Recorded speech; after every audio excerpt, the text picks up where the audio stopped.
Hello everyone. तो आज हम देखेंगे कोऑर्डिनेट ज्योमेट्री का एक topic section formula. Section formula कहाँ काम आता है? कोई आपको दो पॉइंट्स दिए हुए हैं, ठीक है, उनके बीच का कुछ डिस्टेंस है और वो डिस्टेंस कुछ हिस्सों में डिवाइड हो गया है, या इसको आप रेशियो भी बोलते हैं, एम रेशियो एन में, ठीक है। तो अगर आपको एक ऐसा पॉइंट निकालना है जो इनको दो हिस्सों में डिवाइड कर रहा है, वो दो हिस्से बराबर भी हो सकते हैं या कम ज़्यादा भी हो सकते हैं, ठीक है। जैसे हमने दो पॉइंट्स लिए -6, 10 और 3, -8।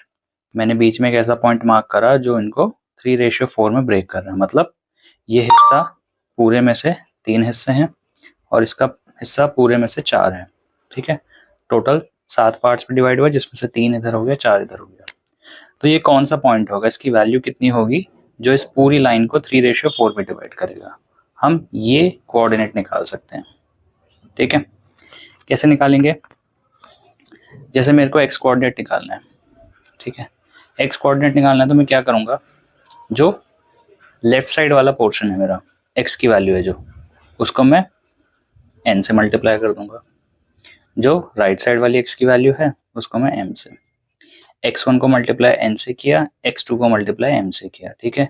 यानी अगर आप ये वाला कोऑर्डिनेट उठा रहे हो तो दूसरे वाले रेशियो के साथ मल्टीप्लाई, और इधर का कोऑर्डिनेट उठा रहे हो तो पहले वाले रेशियो के साथ मल्टीप्लाई, डिवाइडेड बाय जो भी दोनों रेशियोज है उनका प्लस, यानी m + n। इसी तरीके से y कोऑर्डिनेट निकालना है तो y1 के को आप मल्टीप्लाई कर दो n से, y2 को मल्टीप्लाई कर दो m से, ठीक है। बेसिकली क्रॉस वैल्यू लेना है, यहाँ का अगर कोऑर्डिनेट उठा रहे हो ये वैल्यू रेशियो का, यहाँ का कोऑर्डिनेट उठा रहे हो ये वैल्यू रेशियो का, इसको आपस में मल्टीप्लाई। जैसे y3 निकालना है तो y1 को n से मल्टीप्लाई, y2 को m से मल्टीप्लाई, अपॉन में m + n। एग्जाम्पल के लिए मैंने दो पॉइंट्स लिए हैं -6, 10 और 3, -8, जो क्या कर रहे हैं, ए बी एक ऐसा पॉइंट बनाया मैंने जो उसको 3:4 में डिवाइड कर रहा है। तो अगर मेरे को ए की वैल्यू निकालनी है तो -6 को मल्टीप्लाई कर दूंगा 4 के साथ, ठीक है। 3 को मल्टीप्लाई करूंगा 3 के साथ, ठीक। ये दोनों कोऑर्डिनेट्स हैं, ये दोनों रेशियोज हैं, और अपॉन में m + n यानी 3 + 4। तो a की वैल्यू आती है -15/7। सिमिलरली अगर मेरे को b निकालना है y कोऑर्डिनेट, तो यहाँ का y कोऑर्डिनेट इस रेशियो के साथ मल्टीप्लाई यानी 10 × 4, यहाँ का कोऑर्डिनेट इस रेशियो के साथ मल्टीप्लाई यानी -8 × 3, divide by the sum of the ratios 3 + 4। तो y कोऑर्डिनेट आ गया 16, 7।